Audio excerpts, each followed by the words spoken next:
Welcome to new TV Telugu. ఇప్పుడు Telangana top 10 చూద్దాం.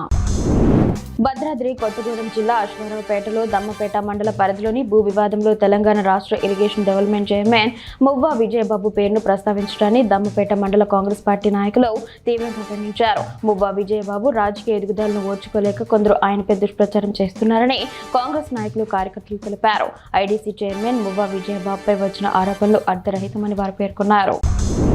మాజీ మంత్రి మేడ్చల్ బీఆర్ఎస్ ఎమ్మెల్యే మల్లారెడ్డి ఆ పార్టీని వీడనున్నారనే వార్తలు చక్కర్లు కొడుతున్నాయి. కొన్ని రోజులుగా తెలంగాణ భవన్ కు కేటీఆర్ నిర్వహించే కార్యక్రమాలకు దూరంగా ఉంటున్నారు.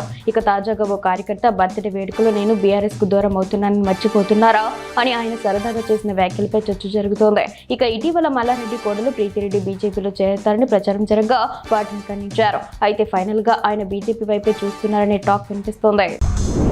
సత్తుపల్లి పర్యటనలో మంత్రి పొంగులేటి సందర్భంగా వారు మాట్లాడుతూ కాళేశ్వరం ప్రాజెక్టు రీడిజైనింగ్ వెనుక ₹1,00,00,000 కోట్ల కమిషన్ల కక్కుర్తి దాగి ఉందని రాష్ట్ర మంత్రి పొంగులేటి శ్రీనివాసరెడ్డి ఆరోపించారు. ప్రాజెక్టు కూలిపోవడానికి కారణమైన వారే ఇప్పుడు అక్కడ పర్యటిస్తూ రిపేర్లపై మాట్లాడడం విడ్డూరమన్నారు. ప్రజల ధనాన్ని దోచుకున్న బీఆర్ఎస్ నేతలకు సీఎం రేవంత్ రెడ్డి మంత్రి వర్గాన్ని విమర్శించే నైతిక హక్కు లేదని ఆయన తీవ్ర స్థాయిలో విమర్శించారు.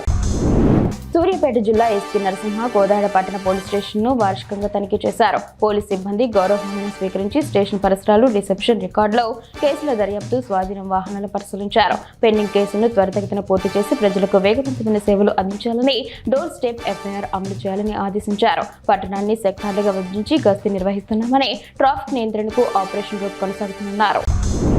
మెదక్ జిల్లా పాపనపేట మండలంలోని నాగసానపల్లి గ్రామంలోని శ్రీ ఏడుపాయల వనదుర్గ భవాని అమ్మవారిని ప్రత్యేకంగా అలంకరించి పూజలు, అభిషేకాలు నిర్వహించారు. ఈ అలంకరణ మంగళహారతితో పాటు ప్రత్యేక పూజా కార్యక్రమంలో భాగంగా జరిగింది.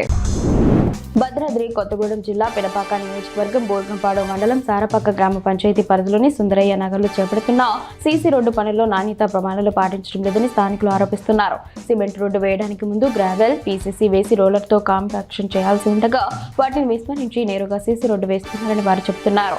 అధికారులు పనుల నాణ్యతను పరిశీలించి నిబంధనలు ఉల్లంఘించిన వారిపై చర్యలు తీసుకోవాలని స్థానికులు కోరుతున్నారు. తల్లాడ పట్టణంలోని కొత్తగూడెం రూట్లో మల్లవరం రోడ్లో గత 3 రోజులుగా మిషన్ భగీరథ పైపులు లీకేజీ అవడంతో నీరు వృధాగా పోతోంది. దీనివల్ల రోడ్డుపై వెళ్లేవారు, చిన్న వ్యాపారస్తులు ఇబ్బందులు పడుతున్నారు. అధికారులు వెంటనే స్పందించి మరమ్మతులు చేపట్టాలని పట్టణ ప్రజలు కోరుతున్నారు.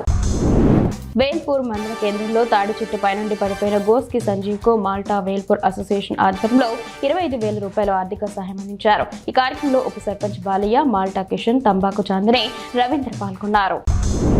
ఖైరతాబాద్ లో జరిగిన టీజీఏ రాష్ట్ర కార్యవర్గ సమావేశంలో హర్యానా మాజీ గవర్నర్ బండారు దత్తాత్రేయ మాట్లాడుతూ జర్నలిస్టుల సంక్షేమం కోసం ప్రభుత్వాలు, మీడియా యాజమాన్యాలు, పాత్రికేయ సంఘాలు సమన్వయంతో పనిచేయాలని సూచించారు. ప్రజాస్వామ్య వ్యవస్థలో జర్నలిస్టులు కీలక పాత్ర పోషిస్తున్నారని, నిజాయితీ నిబద్ధతతో వార్తలు అందించే వారికి మంచి గుర్తింపు ఉంటుందని ఆయన అన్నారు.